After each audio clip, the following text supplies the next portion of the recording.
US President Donald Trump says the airspace above and surrounding Venezuela should be considered closed in its entirety, but gave no further details as Washington ramps up pressure on President Nicolas Maduro's government.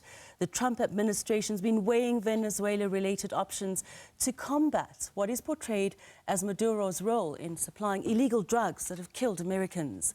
The socialist Venezuelan president has denied having any links to the illegal drug trade.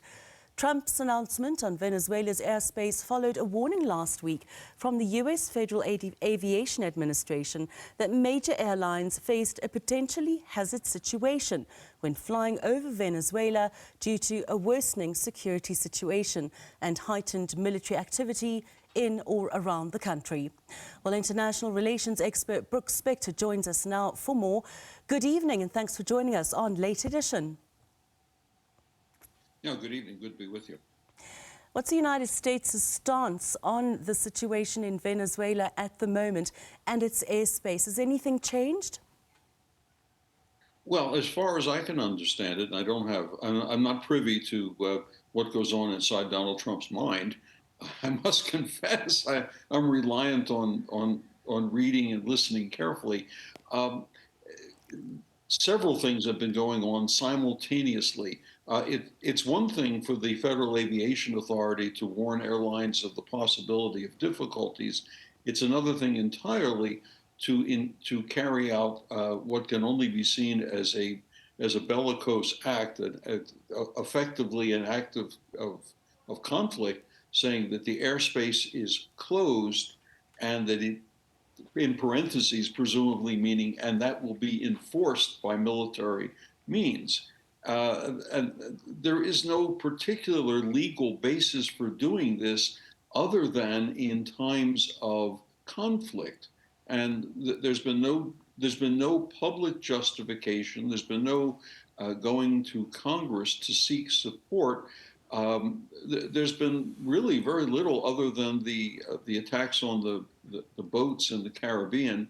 I think the total now is up to 11 boats, and then presumably a larger number, obviously, of people who have been killed on the rather flimsy pretense that those boats were carrying illegal drugs destined for the United States, notwithstanding the fact that those boats with the fuel capacity that they had would be unable to reach the shores of the United States. And we do know that illegal drugs, fentanyl and similar materials, don't come from Venezuela. They come, if they arrive in the United States, they're coming overland from Mexico or through various means, presumably from China. But Venezuela is not known as an actual source of this.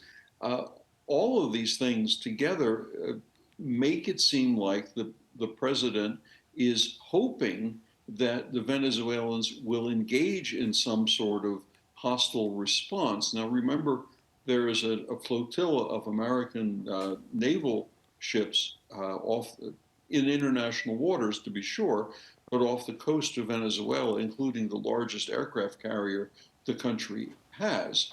And I suspect that what the Trump administration is in a way hoping for is some sort of overt response by Venezuelan troops of one type or another against something, either, whether it is a plane, whether it is a ship, whether, who knows. And in response, then, the Trump administration has its justification for carrying out more direct and overt hostilities. But that's a very dangerous course to go down, because once you start that, you really don't know where it's going to lead to. It's really important not to engage in activities where you don't actually understand what your plan is, let alone what the other team's plan is. Do you agree with what Trump said, that it could be a broader effort to dismantle what officials are describing as Maduro's role in narcotics networks fueling the US opioid crisis?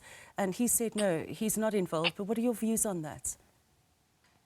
Well, I mean, let's be clear on this. I don't have any particular trust in President Maduro's opinions, but by the same token, the Trump administration has brought forth essentially zero evidence to explain, to prove, to justify their charge that there is somehow a direct connection between President Maduro and drug smuggling. And in the absence of that, it's we're left simply with Donald Trump and his team are saying that this is true, and so therefore we are supposed to simply believe it because he said it, and that's not nearly enough. Thank you so much for chatting to us this evening. It's obviously a situation that is unfolding before our very eyes. And that was our international relations expert, Brooks Spector, chatting to us this evening about that situation in Venezuela, or at least the airspace over it.